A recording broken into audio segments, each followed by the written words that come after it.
네, 그 어느 정도 온 것 같아가지고 수업을 진행을 하겠고요. 그래서 어제 했던 얘기를 간략하게 리뷰를 하고 새로운 내용에 대해서 이제 얘기를 할 건데, 어제 이제 벡터에 대해서 얘기를 했었죠. 그래서 벡터가 무엇인지, 그다음에 여러분들이 이제 기억을 해야 되는 게 무엇과 관련해서, 데이터 분석 관련해서 기억을 해야 되는 벡터의 내용이 무엇이냐면, 여기 있는 이제 벡터의 기하학적인 의미예요. 즉 벡터가 공간상에서 어떠한 의미를 갖는지를 이해하고 있는 게 필요하다라고 얘기했고, 별게 아니죠. 공간상의 하나의 점이 벡터가 된다라고 얘기를 했고, 그 점이 존재하는 공간이 갖는 차원은 예, 벡터가 갖는 원소의 수, 원소의 값이 아니라 차원은 원소의 수에 의해서 결정이 된다라고 얘기를 했어요. 맞나요? 그래서 n개의 원소를 가지면 얘는 n차원 공간에 존재하는 하나의 점이 된다.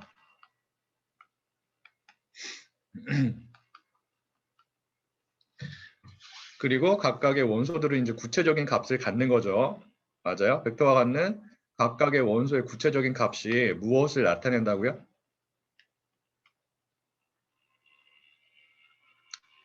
이게 무엇을 나타내요? 벡터의 고유한 특성을 나타내는 거예요. 맞죠? 근데 벡터가 갖는 그 원소들의 구체적인 값에 의해서 결정이 되는 게 두 가지가 있다라고 얘기를 했어요. 첫 번째가 공간상에서의 위치예요. 무엇에? 벡터에. 그리고 두 번째가 벡터가 갖는 방향. 무엇으로부터? 원점으로부터. 이 두 가지가 모두 무엇에 의해서 결정이 되냐면 벡터가 갖는 원소들의 구체적인 값에 의해서 결정이 되는 거죠. 그렇기 때문에 얘네 둘 다 벡터의 무엇을 반영을 해요? 고유한 특성을 반영을 하는 거예요. 알겠어요? 자, 그래서 우리가 위치 정보를 가지고 무엇을 파악을 할 수 있냐면 서로 다른 벡터들 간의 유사도를 파악할 수 있다라고 얘기를 했죠. 방향도 마찬가지예요. 왜? 얘네 둘 다 모두 벡터의 고유한 특성을 나타내기 때문에 그런 거죠.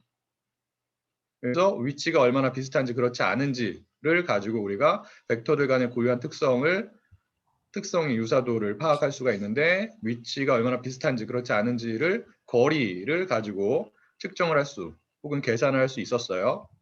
그래서 거리를 계산할 때 가장 기본적으로 사용하는 방법이 유클리디안 거리라고 했고, 유클리디안 거리는 직선의 거리죠. 두 벡터 사이에, 두 점 사이에. 맞아요? 그리고 거리는 너무 당연한 거지만 얼마나 멀리 떨어져 있는지를 의미하는 것이기 때문에 거리가 짧으면 짧을수록 유사도가 큰 거죠, 당연히. 맞나요? 그리고 방향 또한 벡터가 갖는 원소들의 구체적인 값에 의해서 결정이 된다라고 얘기를 했어요. 그래서 방향을 기준으로 해가지고 우리가 벡터들 간의 유사도를 계산할 수 있다. 즉 방향이 유사하면 유사할수록 더 고유한 특성이 유사한 벡터들이라고 생각할 수 있다라고 얘기를 했죠. 맞아요? 그리고 방향이 유사한지 그렇지 않은지, 혹은 얼마나 유사한지는 사이각, 두 벡터 사이에 존재하는 사이각을 가지고 우리가 파악을 하게 되는데, 사이각을 직접적으로 계산하는 게 어렵기 때문에, 무엇을 가지고? 벡터들이 갖고 있는 원소들의 값을 가지고 사이각을 직접적으로 계산하는 게 쉽지 않기 때문에 우리는 방향을 기준으로 한 벡터들 간의 유사도를 파악하기 위해서 어떠한 값을 사용을 한다고요? 사이각을 이용한 코사인 세타의 값을 이용한다라고 얘기를 했어요. 맞아요? 왜 그래요? 코사인 세타가 0에 가까우면 가까울수록 그 값이 커지는 거죠. 커져서 얼마까지 갈 수 있다고요? 1까지 갈 수 있는 거에서 세타가 0인 경우에, 즉 사이각이 0인 경우에, 즉 방향이 동일한 경우에 코사인 세타의 값이 1, 최대값이 되는 거고, 세타가 얼마에 가까워지면 가까워질수록 180도에 가까워지면 가까워질수록 코사인 세타의 값이 마이너스 1이라고 하는 최소값에 가까워지는 거죠. 맞아요? 그래서 세타가 180도에 가까워지면 그만큼 벡터들 간에 존재하는 방향이 다른 거예요. 방향을 기준으로 한 유사도가 그만큼 작은 거라고요. 맞나요? 자, 여기까지는 큰 문제 없죠?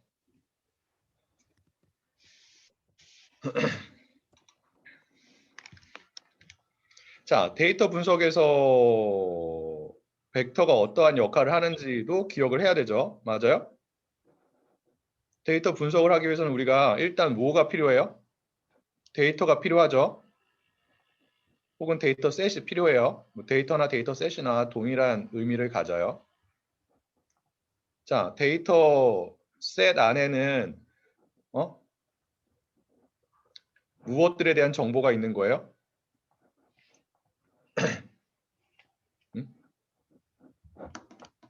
데이터 셋 안에는 여러 개의 관측치들에 대한 정보가 있는 거예요. 그러한 정보를 우리가 독립변수 정보와 종속변수 정보로 구분할 수 있는 거죠. 보통 종속변수는 하나고요. 독립변수는 여러 개가 됩니다. 그리고 독립변수를 우리가 피처라고 부르기도 한다라고 얘기를 했었죠. 맞나요? 그래서 우리가 데이터 분석을 하기 위해서는 일단 어떻게 해요? 각각의 관측치를 무엇으로 바꿔요? 벡터로 바꿔요. 알겠어요? 어떠한 정보를 이용해서?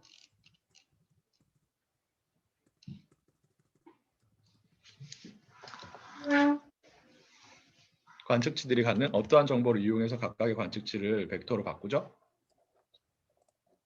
네, 피처 정보를 이용해요. 특성 정보를 이용하는 거예요. 알겠어요? 독립변수 정보를 이용한다고 해도 크게 틀린 표현은 아니에요. 여기서 관측치를 벡터로 표현하면 이 위치가 얼마나 비슷한지, 방향이 얼마나 비슷한지를 가지고 일단 우리가 벡터 간의 유사도를 계산할 수 있고, 그렇게 파악이 된 벡터 간의 유사도를 통해서 최종적으로 무엇을 파악할 수 있는 거예요? 관측치들 간의 유사도를 파악할 수 있다라고 얘기를 했죠. 그래서 관측치들 간의 유사도를 파악을 해가지고 대표적으로 할 수 있는 작업이 혹은 분석이 무엇이라고요?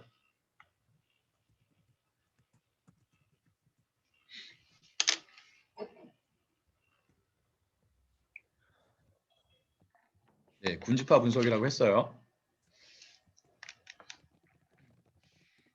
자, 여기까지가 어제 제가 얘기했던 주요한 내용들입니다. 혹시 여기까지 질문이 있을까요?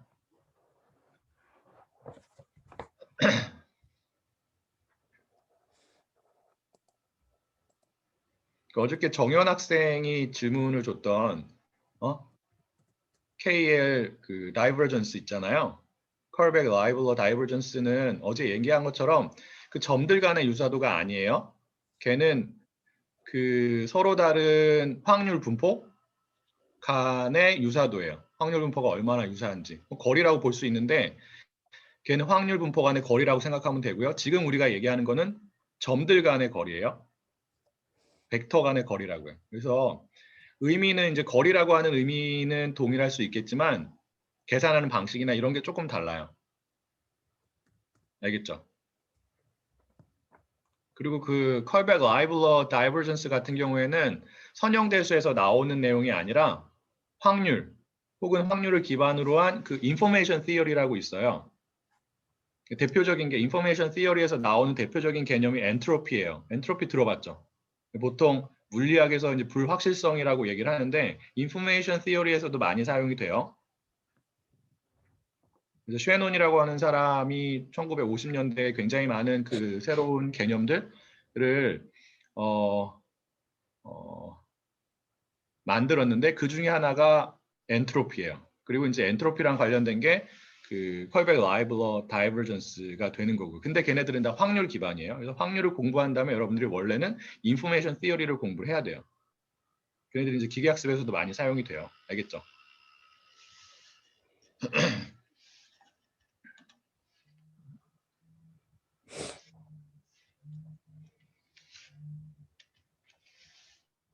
자, 그러면 다시 한번 얘기하지만 방향을 기준으로 한 유사도를 우리가 이제 코사인 세타를 가지고 계산을 합니다. 얘는 거리가 아니라 유사도예요. 맞나요? 그래서 이 값이 커지면 커질수록 벡터 간의 유사도가 큰 거예요. 무엇을 기준으로 한? 방향을 기준으로 한 유사도예요. 맞아요? 근데 우리가 데이터 분석에서 일반적인 데이터 분석에서 각각의 관측치에 대한 혹은 각각의 벡터에 대한 어떠한 정보만 갖고 있다고요? 독립변수나 종속변수의 정보만 가지고 있어요. 즉 벡터들의 원소값만 가지고 있다고요. 그럼 우리가 코사인 세타를 구하기 위해서는 벡터의 원소값을 이용해서 어떠한 계산을 해야겠죠? 맞아요? 코사인 세타의 값은 바로 주어지는 게 아니에요. 여러분들이 계산을 해야 돼요. 유클리디안 거리와 마찬가지로. 그럼 코사인 세타를 어떻게 계산을 해야 될까요?가 여러분들이 이제 궁금해 해야 되는 사항이 되는 거죠. 그래서 코사인 세타를 구하기 위해서 우리가 어떠한 개념을 사용을 하냐면 내적이라고 하는 개념을 사용을 합니다. 내적은 영어로는 다 프로덕트죠. 프로덕트가 무엇을 의미하죠? 여기서 여기 상품 아니죠? 프로덕트 뭐예요?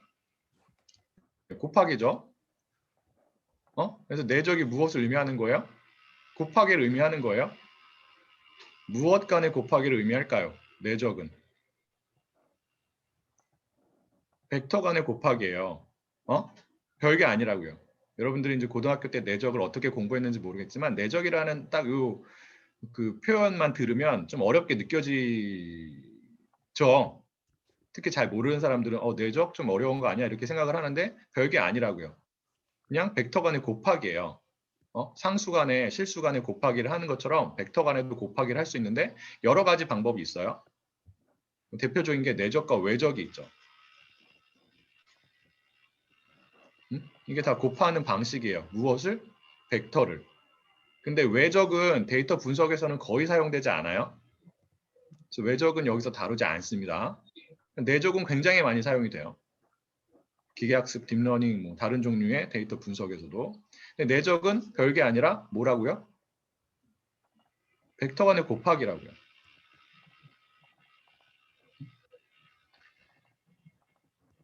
어떻게 곱하는 거냐? 서로 다른 두 개의 벡터가 있으면 같은 자리에 있는 원소끼리 곱한 다음에 걔네들을 더하는 거예요. 그게 내적이에요. 그게 내적의 데피니션이에요.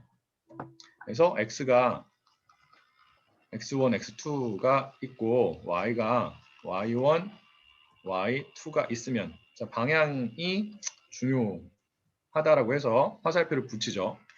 내적은 어떻게 표현해요? 큰 점으로 표현해요.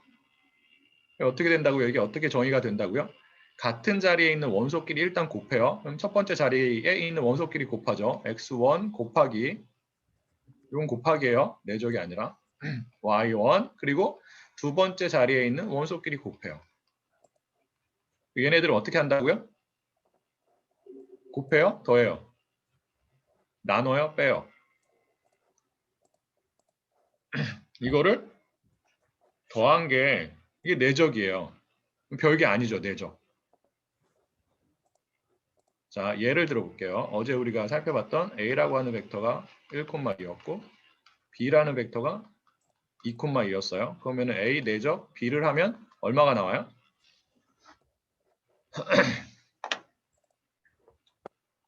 여러분들 해보세요. 얼마가 나와요? 1 곱하기 2 더하기 2 곱하기 2죠. 얼마예요? 6이에요. 자, 보면 벡터 간의 내적은 그 결과가 뭐예요? 하나의 스칼라예요. 하나의 숫자라고요. 알겠죠? 벡터 간의 내적은 또 다른 벡터가 되는 게 아니라 하나의 숫자로 나오는 거예요. 잘 기억해야 합니다. 그렇게 중요하지 않은 거일 수도 있고 너무 당연한 걸 수도 있지만 이러한 개념이 데이터 분석을 공부하는 데 있어서 굉장히 중요한 역할을 하기 때문에 여러분들이 잘 기억하는 게 필요하고요. 그런데 아까 코사인 세타의 값을 구하기 위해서 무엇을 가지고 벡터들이 갖는 원소의 값을 가지고 코사인 세타를 구하기 위해서 우리가 내적이라는 개념을 사용한다라고 했는데 지금 살펴본 내적의 데피니션은 코사인 세타가 전혀 사용되지 않는데 어떻게 된 거냐 이렇게 이제 생각할 수 있는 사람들이 있겠죠. 근데 이러한 내적이 어떻게 또 표현이 될 수 있냐면 내적 공식이라고 보통 표현을 하죠. 그래서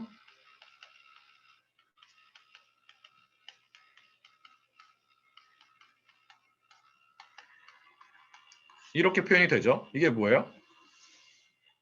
내적 공식이죠. 일반적으로 말하는. 자, 여기서 얘는 뭐예요? 버티컬 바, 절대값 아니죠. 버티컬 바 사이에 존재하는 x라고 하는 이 벡터. 이렇게 표현이 되면 얘는 x의 길이에요. 어디로부터의? 원점으로부터의 길이. 원점하고 x 사이에 존재하는 유클리디안 거리가 되는 거예요. y는 당연히 y의 길이가 되겠죠. 여기서 세타는 뭐예요? 그러면 세타 뭐예요? 어떠한 벡터와 어떠한 벡터 사이에 존재하는 사이각이에요? x랑 y 사이에 존재하는 사이각이에요. 알겠어요?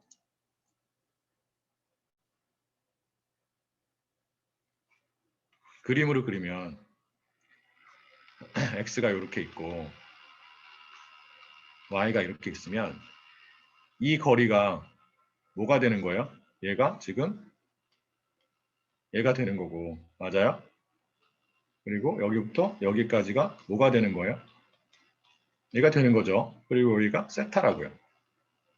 우리가 관심 있는 게 뭐예요? 얘죠. 그럼 양변을 무엇으로 나눠주면 돼요?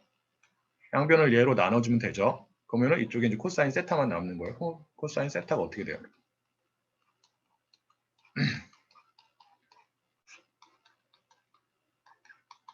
자, 얘는 다시 쓰면 분자가 어떻게 되냐면 내적의 데피니션에 따라 가지고 지금 우리가 어떠한 x랑 y에 대해서 얘기를 하고 있냐면 이렇게 원소가 두 개인 x랑 y에 대해서 얘기를 하고 있어요. 맞나요? 이 분자가 어떻게 된다고 했어요? 같은 자리에 있는 원소끼리 곱해서 더한 거예요. 이렇게 되죠. 분자는. 그럼 분모는 어떻게 돼요? 얘는 어떻게 돼요? 루트 아이고 x1의 제곱 플러스 x2의 제곱이죠. 맞나요? 곱하기 y1의 제곱 플러스 y2의 제곱이에요. 이해되죠?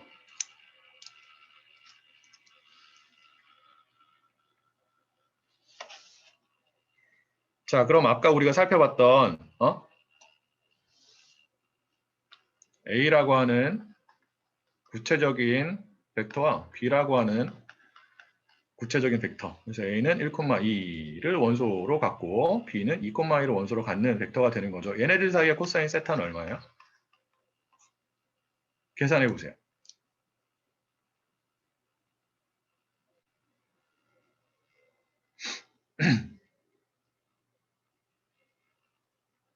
분자는 아까 구했죠? 6이었어요. 맞아요? 여기는 얼마가 돼요? 이렇게 되고 이쪽은 얼마예요? 루트 40이죠. 그래서 얘는 루트 40분의 6이 돼요. 루트 40분의 얼마, 6이 얼마예요? 루트 40이 얼마예요? 쓸데없는 거 물어본다고 생각할 수도 있겠지만 쓸데가 없긴 해요. 알아서 뭐하냐 이렇게 될 수도 있지만 이렇게까지만 알면 되지. 6점 얼마죠? 6점 얼마예요? 몰라요. 6점 얼마예요? 그래서 6점 얼마 분의 6이니까 0.9 얼마가 돼요? 알겠어요? 얘가 뭐라고요? 0.9 얼마가? 우리가 궁극적으로 알고자 하는 뭐예요? 뭐예요? 얘잖아요. 얘 구한 건 코사인 세타. 맞나요? 0.9 얼마는 큰 값이에요? 작은 값이에요?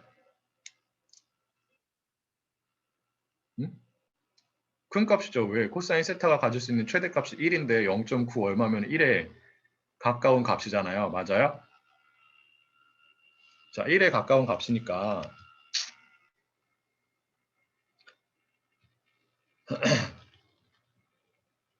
여기에서 0.95 정도 된다. 그러면은 그 값이 이쯤 있는 거잖아요. 맞아요? 그럼 세타가 얼마 정도 되는 거예요? 이쯤 되는 거죠. 얼마인지는 그렇게 중요하지 않아요. 세타가 0에 가깝다라는 게 중요한 거죠. 세타가 0에 가까우니까 그만큼 방향이 유사한 거예요. 어떠한 벡터와 어떠한 벡터 사이에 A라는 벡터와 B라는 벡터 사이에 방향이 유사하니까 방향을 기준으로 한 유사도가 그만큼 크다라고 얘기할 수 있는 거죠. 맞나요? 근데 이러한 코사인 세타의 값을 여러분들이 직접 계산하면 안 되겠죠. 우리는 무엇을 이용해야 돼요? 파이썬을 이용을 해야 돼요. 자, 그래서 요 분모에 있는 특정한 벡터의 길이는 우리가 어떠한 펑션을 사용해서 계산할 수 있다고요? 파이썬에서 어떠한 펑션? 맞습니다. 논 펑션이죠. 넘파이가 갖고 있는 리니어 알지브라라고 하는 하와이 모듈에서 제공이 되는 논 펑션을 사용하면 돼요. 그래서 얘는 이렇게 x가 되는 거죠. 얘는 뭐가 돼요? 논 y가 되는 거예요. 그러면 이 분자가 뭐예요? 내적이에요. 서로 다른 두 벡터 간의 내적이라고요. 얘는 어떻게 계산을 하냐면 어디에서? 파이썬에서 다시라고 하는 펑션을 사용을 합니다. 왜? 다시라는 펑션을 사용하겠어요? 내적이 영어로 무엇이기 때문에 닷 프로덕트이기 때문에 그래요. 물론 이제 inner product라는 표현도 있지만 여기서는 그냥 닷 프로덕트라고 생각하면 돼요. 그래서 여기 다시라고 하는 펑션을 사용하는 거죠. x, y 이렇게 계산하면 x랑 y 사이에 내적을 여러분들이 굉장히 쉽게 구할 수 있어요. 닷 펑션은 numpy에서 제공이 돼요. 리니어 알지브라 아니고. 실제로 한번 코드를 살펴보도록 할게요. 그래서 얘죠. vector np example이라고 하는 주피터 노트북 파일을 보면은 numpy를 일단 임포트하고 어제 했던 애들이고 했던 내용들이고 자 여기서 a랑 b를 생성을 하는 거죠. 맞아요? array 펑션을 가지고 a라는 벡터와 b라는 벡터를 주피터 노트북상에 생성을 한 거예요. 자, 내적을 어떻게 구한다고요? 어떠한 펑션을 이용해서 numpy에서 제공이 되는 리니어 알지브라라고 하는 하위 모듈에서 제공되는 게 아니에요. 닷 펑션은 numpy에서 제공이 되는 닷 펑션을 가지고 계산하면 되죠. 그래서 우리가 내적을 구하고자 하는 서로 다른 두 벡터를 닷 펑션의 인자로 전달을 합니다. 그럼 얼마가 나와야 돼요? 6이 나와야 되죠. 아까 우리 계산했었잖아요. 맞아요? 이렇게 할 수도 있고 이러한 방법도 있어요. a b 이렇게 내적을 구할 수도 있어요. a랑 b 사이에. 근데 이 방법은 잘 안 쓰여요. 쓸 수도 있는데 보통 이 방법이 더 많이 쓰입니다. 두 방법 모두 서로 다른 두 벡터 사이에 내적을 구하는 방법이 돼요. 어디에서? 파이썬 상에서. 자, 그러면 A랑 B 사이의 코사인 세타는 어떻게 구하면 돼요? 이렇게 구하면 되죠? 응? 맞나요? 이게 분자잖아요. A랑 B의 내적이고 분모의 첫 번째가 뭐예요? A의 길이고 두 번째가 뭐예요? B의 길이죠. 원점으로부터의. 그래서 논 펑션을 이용을 한다. 둘을 곱한 거예요. 맞아요? 자, 그럼 얼마가 나온다고요? 0.948 정도가 나와요. 이게 뭐예요? 루트 40분의 6이 되는 거죠. 맞을까요?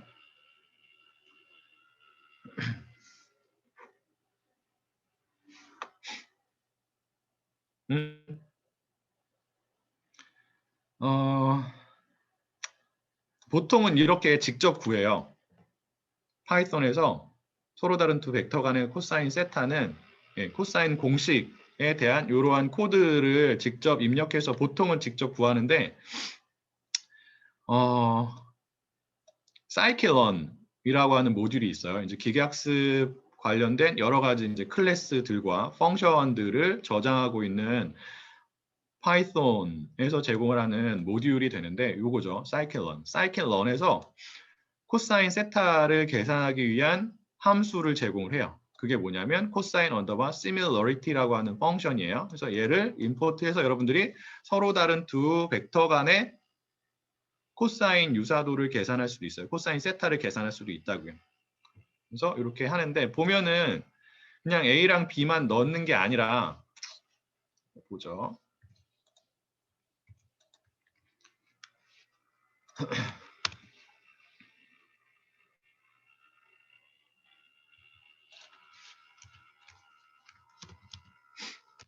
A하고 B만 넣으면 에러가 나요.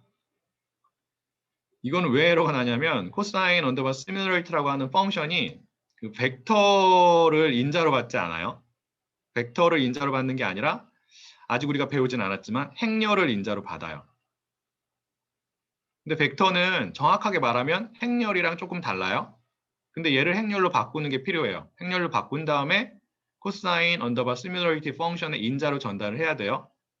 행렬을 바꾸게 되면은 지금 얘는 원소가 몇 개 있어요? 2개 있죠? 맞아요? 얘를 2 곱하기 1 행렬로 만들어줘야 돼요. 명시적으로. 그때 사용을 하는 펑션이 무엇이냐면 여기 나와 있는 reshape이에요. 그래서 reshape은 어레이 데이터, 어레이 데이터의 형태를 바꿀 때 사용을 합니다. reshape을 사용하지 않고 A를 쳐볼게요. shape 키워드를 가지고. 자, 그럼 어떻게 돼요? 2 콤마 이렇게 나오죠? 이 뒤에가 안 나온다고요. 이 2 콤마 이렇게 나오는 게 무엇을 의미하는 거예요? A가 갖고 있는 원소가 몇 개다? 2개라는 걸 의미하는 거고요. 요 뒤에 아무것도 안 나오면 벡터라고 생각하면 돼요. 벡터는 원소의 수만 이렇게 첫 번째 그 원소로 나오고 두 번째는 안 나와요. 근데 reshape을 써가지고 바꿔보면 어떻게 나와요? 이렇게 나오죠. 1,2로 나왔잖아요. 얘는 뭐예요? 행렬이에요. 1 곱하기 2 행렬. 행의 수가 하나고 열의 수가 2개인 행렬로 바꿔준 거예요. 알겠어요? 이러한 형태만 입력을 받는다고요. 누가요? 코사인 언더바 시뮬러리티가요. 오히려 더 복잡하죠. 이렇게 쓰는 방법이. 무엇보다 여러분들이 내적 공식을 사용해서 직접 계산하는 것보다. 그래서 이 방법을 잘 쓸까요? 안 쓸까요? scikit-learn에서 제공이 되는 코사인 언더바 시뮬러리티라는 펑션은 잘 사용하지 않아요. 요거는 여러분들이 그냥 이런 게 있다라고 하면 알면 됩니다.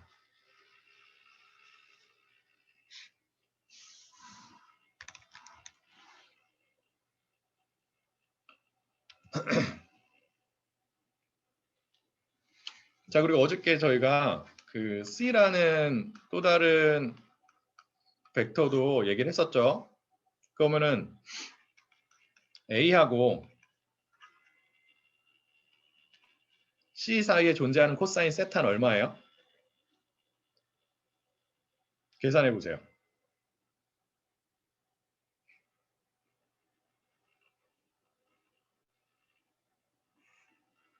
그림을 그리면 A가 1,2니까 이 정도 있을 테고요. B가 2,2니까 이 정도 있을 테고 C가 마이너스 3,3이니까 이 정도 있겠죠. 자, 여기 세타 프라임이라고 표현했던 거예요. 자, 코사인 세타 프라임이 얼마인지를 계산을 해보면 되죠. 얼마예요? 여러분들이 직접 계산할 필요 없어요. 손으로 코드를 이용하면 되죠. 코드를 이용하려면 일단 C 벡터를 생성을 해야 되는 거고요.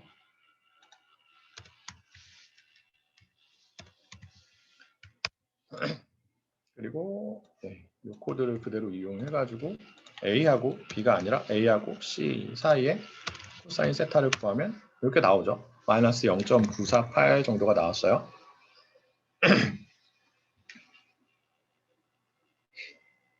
그래서 우리가 이 값들을 보고서 무엇을 알 수가 있는 거예요?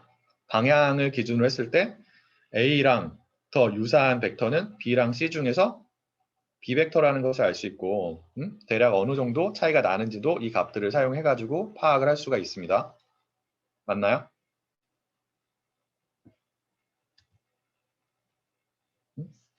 그래서 방향을 보니까 이 정도 차이가 나는구나 라고 여러분들이 그림으로도 이해할 수 있는 거죠.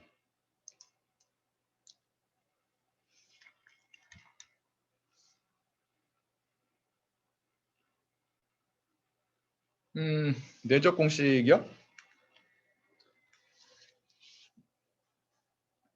이게 어떻게 나왔는지는 저도 잘 기억이 안 나요.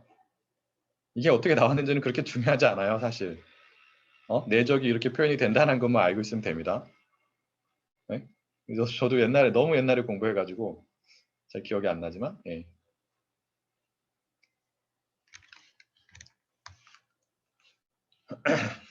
너무 어려운 질문을 던졌는데. 저는 수학과 교수가 아니기 때문에 이런 것까지는 몰라요. 자, 여기까지 이해가 될까요? 질문 있어요?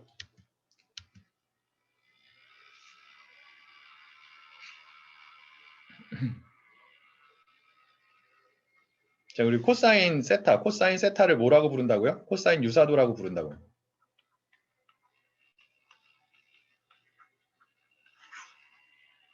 근데 코사인 유사도를 사용한, 즉 코사인 세타의 값을 사용한 거리의 개념도 있어요. 코사인 거리라고 하는 지표가 있습니다. 개념이 있는데 코사인 거리는 어떻게 정의가 되냐면 이렇게 돼요. 1 빼기 코사인 세타로. 자, 이게 거리, 디스턴스니까 얘는 유사도와 반대가 되는 값이 되는 거죠. 그래서 거리의 값이 커지면 커질수록 유사도가 작다라는 것을 의미하는 거예요. 오케이? 보면은 코사인 세타의 값이 작아지면 작아질수록 어떻게 돼요? 코사인 디스턴스의 값이 커지죠. 맞아요? 그래서 코사인 세타의 값을 가지고 코사인 거리라고 하는 또 다른 값을 계산할 수 있는 겁니다. 얘를 사용하기도 해요.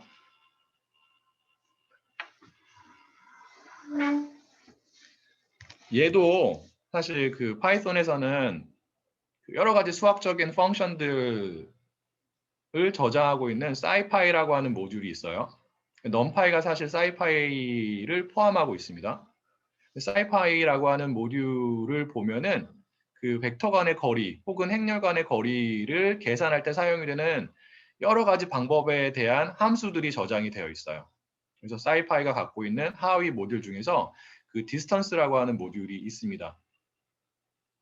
그 모듈 안에 여러 가지 함수들이 저장이 되어 있어요. 무엇을 계산하는 데 필요한 혹은 사용될 수 있는 벡터 간의 거리를 계산하는 데 사용될 수 있는 여러 가지 펑션들이 들어가 있습니다. 벡터 간의 거리뿐만 아니라 행렬 간의 거리. 행렬 간의 거리는 사실 기하학적으로 조금 이해하기가 힘들겠지만 행렬 간의 거리를 계산하는 경우도 있어요. 그 행렬 간의 거리를 계산할 때 사용하는 펑션까지 들어가 있어요. 어디에? 사이파이가 갖고 있는 디스턴스라고 하는 하위 모듈 안에. 걔를 잠깐 볼게요. 이따가 설명을 하려고 했었는데, 예, 그 슬라이드 24번째를 보면은 24번째 슬라이드를 보면은 요 링크가 있는데 요 링크를 한번 볼게요.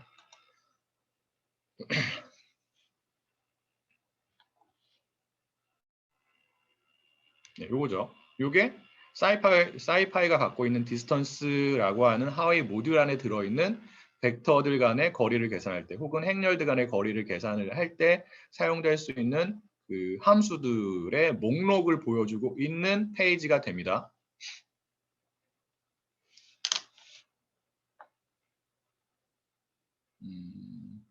이런 애들은 여기 있죠.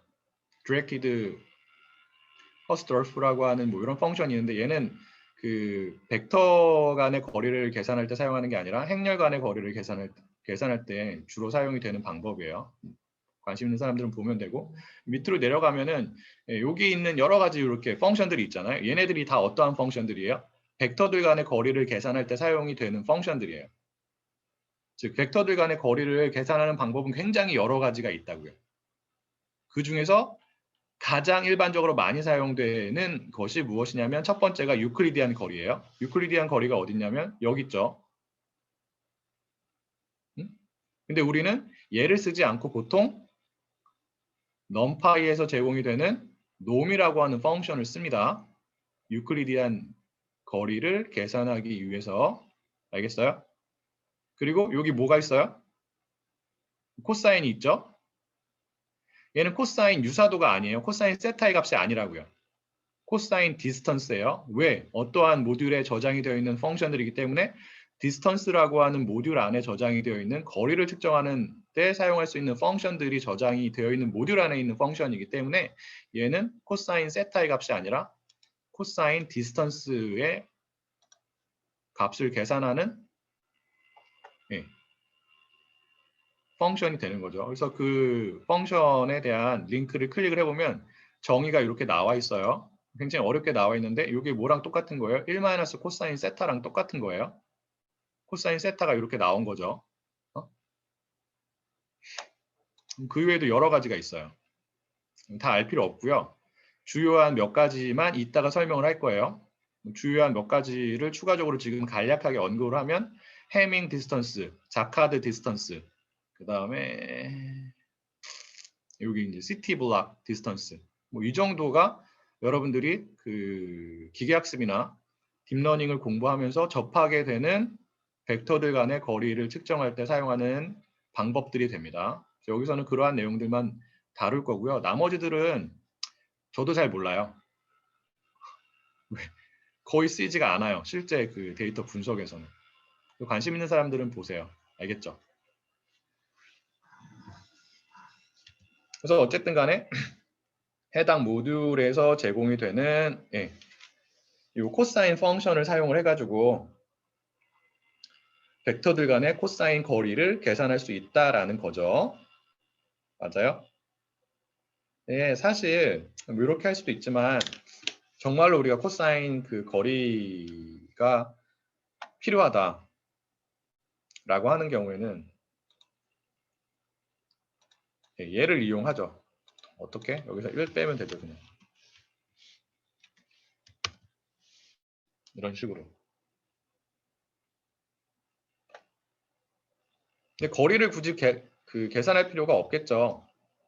왜? 유사도를 알고자 하는 게 가장 그 중요한 목적이 되기 때문에 유사도는 그냥 이 코사인 세타만 있어도 우리가 알 수 있는 거잖아요. 굳이 이제 거리라는 값을 한 번 더 계산을 해가지고 우리가 도출할 필요가 없는 거예요. 그래서 보통 이 코사인 세타의 값만 여러분들이 계산을 하게 됩니다.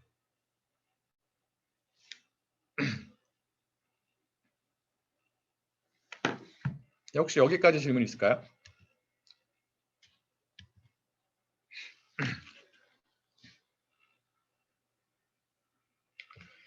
자, 코사인 세타의 맞아요. 내적 자체도 유사도가 됩니다. 얘기할 거예요, 지금.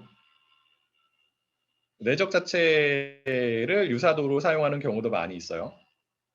뭐 여러분들이 나중에 가면 공부를 하겠지만 최근에 그 텍스트 분석 혹은 자연어 처리 관련해 가지고 뭐 BERT라고 하는 알고리즘이 굉장히 이제 인기를 끌고 있는데 그 BERT라는 알고리즘은 트랜스포머라고 하는 또 다른 알고리즘을 기반으로 하고 있고요. 트랜스포머는 어텐션이라고 하는 그 알고리즘을 기반으로 하고 있는데 어텐션에서는 그 벡터 간의 유사도를 계산하기 위해서 내적을 그냥 사용을 합니다. 자, 코사인 세타를 우리가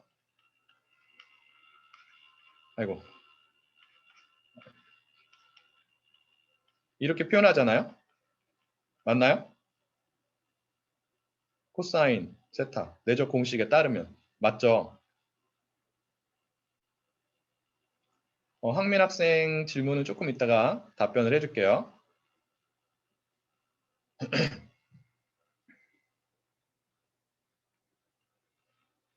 자, 얘를 어떻게 우리가 다시 표현할 수 있냐면 이렇게 표현할 수 있어요.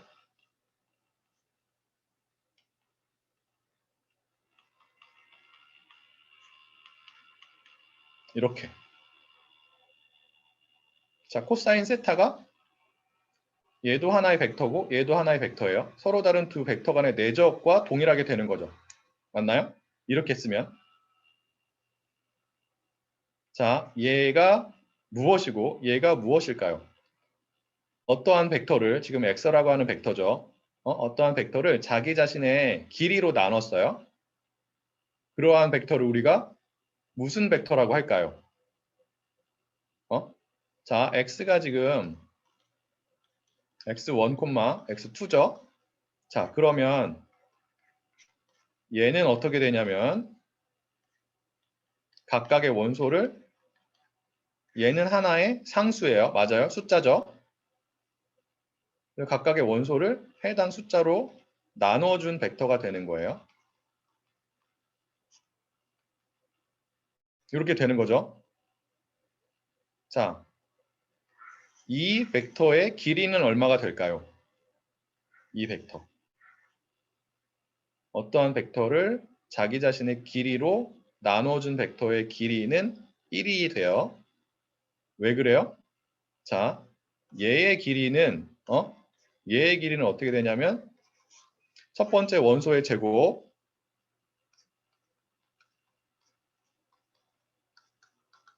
두 번째 원소의 제곱이 되죠. 맞아요?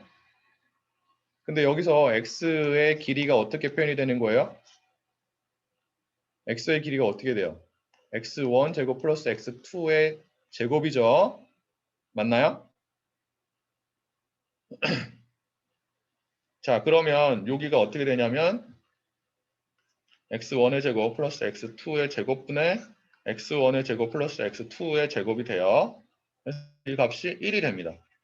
루트 1이 되는 거죠. 루트 1은 1과 똑같기 때문에 요 벡터의 길이가 1이 되는 거예요. 자, 그러면 어떻게 쓸 수 있냐면 x라는 벡터가 이렇게 있으면 x1, x2죠. 이게 뭐가 되냐면 이 길이가 1이라고 하는 경우에 얘가 요 벡터가 빨간색으로 표현해 볼게요. 파란색이어가지고 헷갈릴 텐데.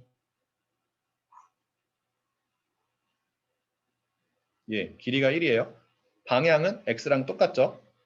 얘가 어떻게 되는 거예요? 얘가 되는 거예요. 이러한 벡터를 우리가 무슨 벡터라고 부른다고요? 단위 벡터라고 부른다고. 단위 벡터. 유닛 벡터.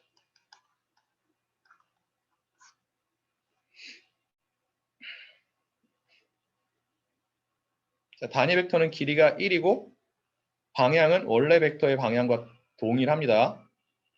우리가 길이가 중요하지 않고 벡터의 길이가 중요하지 않고 방향만 중요한 경우에는 일반적으로 단위 벡터를 많이 사용을 해요. 원래 벡터를 그냥 사용하는 게 아니라 걔를 단위 벡터로 만들어 가지고 많이 사용을 합니다. 실제 데이터 분석에서도 그렇게 많이 해요. 어떠한 벡터의 길이를 1로 만드는 것을 우리가 뭐라고 표현을 할까요? 데이터 분석에서. 선형대수에서도 마찬가지고. normalization이라고 부르죠. 정규화라고 표현을 하기도 하는 거예요.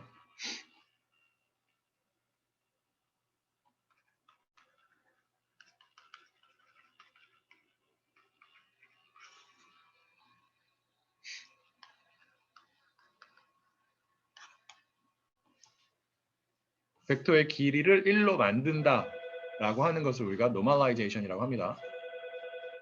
잠시만요. 전화가 왔네.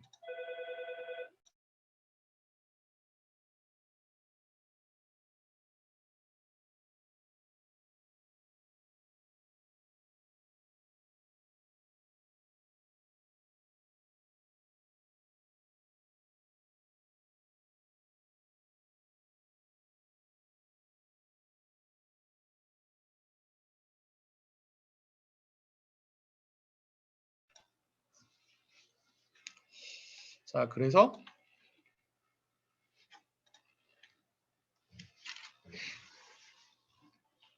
코사인 세타를 이렇게 표현할 수 있죠. 얘랑 얘의 내적으로. 얘도 하나의 벡터고 얘도 하나의 벡터예요. 맞아요?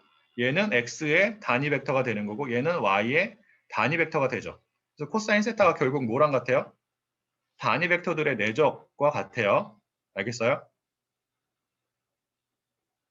그리고 그 얘기는 무엇이냐면 그 원래 벡터를 단위 벡터로 만들면 내적이 결국 뭐가 되는 거예요? 코사인 세타가 되는 거예요. 코사인 유사도가 되는 거라고. 굉장히 많은 경우에 우리가 단위 벡터를 사용을 합니다. 그래서 내적을 그대로 코사인 유사도와 같이 사용할 수도 있는 거죠. 그리고 단위 벡터가 아닐지라도 길이가 1이 아닌 벡터라고 할지라도 내적 값은 코사인 유사도랑 비례하게 되어 있어요. 비례해요. 알겠죠? 그 유사도가 구체적으로 얼마냐는 그렇게 많은 경우에 중요하지 않아요. 상대적으로 어떠한 벡터들 간의 유사도가 더 크냐가 중요한 거지, 데이터 분석에서. 맞아요? 그렇기 때문에 그냥 내적 값을 유사도라고 간주하고 많은 경우에 사용을 하게 됩니다. 그래도 결과는 똑같기 때문에 많은 경우에. 이해가 됐을까요?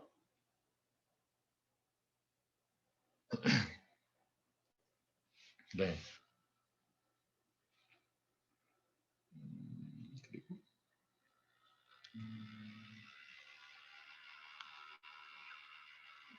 자, 그 다음에 여러분들이 그 코사인 유사도를 잠깐만. 아까 항민 학생이 질문을 줬었죠.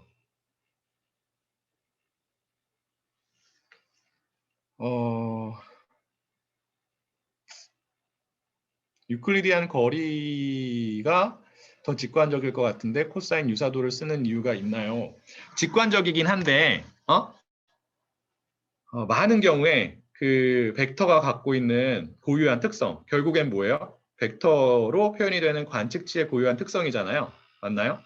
이러한 고유한 특성이 벡터의 위치보다는 무엇에 의해서 더 많이 반영이 될 수 있냐면, 표현이 더 잘 될 수 있냐면 벡터의 방향에 의해서 표현이 더 잘 될 수가 있어요. 예를 들면 여러분들이 텍스트 분석을 하잖아요. 텍스트 분석 공부해 본 적 있어요? 텍스트 분석에서의 기본적인 그 단위가 관측치로 사용이 되는 것이 무엇이냐면 문서예요. 다큐먼트. 문서는 하나의 문장 이상으로 구성이 되어 있는 텍스트 데이터를 우리가 이제 문서라고 하는데, 대표적인 게 신문기사 하나가 문서 하나가 되는 거고, 만약에 여러분들 영화평을 분석을 한다 그러면 영화평 하나가 문서가 되는 거예요. 알겠어요? 자, 얘네들이 관측치이기 때문에 어디에서는 텍스트 분석을 하기 위해서는 일단 얘네들을 무엇으로 바꿔야 돼요? 각각의 관측치를, 각각의 문서를 무엇으로 바꿔야 되는 거예요? 벡터로 바꿔야겠죠. 벡터로 바꾸면 이 벡터는 무엇을 잘 반영을 해야 돼요? 원래 문서의 고유한 특성, 무엇과 관련이 되어 있는 우리가 풀고자 하는 문제와 관련된 고유한 특성을 잘 반영을 해야 돼요. 근데 그러한 고유한 특성이 벡터의 위치에 의해서 더 잘 반영이 되느냐, 혹은 벡터의 방향에 의해서 더 잘 반영이 되느냐를 생각을 해야 된다고요. 근데 많은 경우에 방향에 의해서 더 많이 반영이 돼요. 왜 그러냐면 방향이 무엇에 의해서 결정이 되냐면, 자, 보통 문서 같은 경우에는 단어들의 정보가 독립변수 혹은 피처 정보가 됩니다. 근데 각각의 단어가 특정한 문서에서, 해당 문서에서 몇 번 사용되었는지 보다 사용되었는지 그렇지 않은지가 더 중요해요. 무엇을 나타내는 데 있어서, 문서의 특성을 나타내는 데 있어서. 사용되었는지 그렇지 않은지가 결정하는 게 무엇이냐면 벡터의 방향이라고요. 해당 문서를 나타내는 벡터의 방향이고, 각각의 단어가 몇 번씩 사용이 되었느냐, 즉 프리커스 정보가 나타내는 게 무엇이냐면 벡터의 위치예요. 알겠어요? 이거 이제 텍스트 분석에서 좀 더 디테일하게 다뤄야 되는 내용이지만 하나의 예를 보여준 거예요. 방향이 왜 더 중요한 역할을 할 수 있는지. 그러한 경우에는 당연히 방향을 기준으로 한 유사도를 파악하는 게 더 정확하겠죠. 문서들 간의 유사도를 파악하기 위해서. 알겠나요? 그래서 어떠한 경우에는 유클리디안 거리 방법이 더 적합한 경우가 있고요. 어떠한 경우에는 코사인 유사도 방법이, 즉 방향을 기준으로 한 유사도를 사용하는 게 더 적합한 경우가 있습니다. 그리고 일반적으로 텍스트 분석에서는 코사인 유사도가 더 적합하다라고 알려져 있어요. 항상 그런 건 아니지만 일반적으로.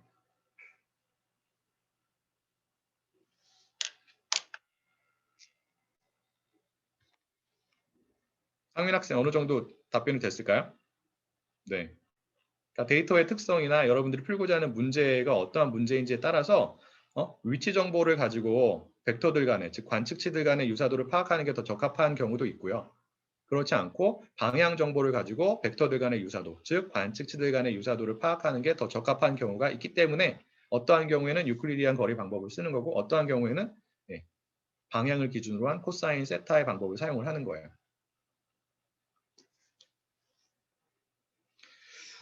일단 그 첫 번째 시간은 여기까지 하고 10분 정도 쉬었다가 두 번째 시간 계속 이어서 진행을 하도록 하겠습니다.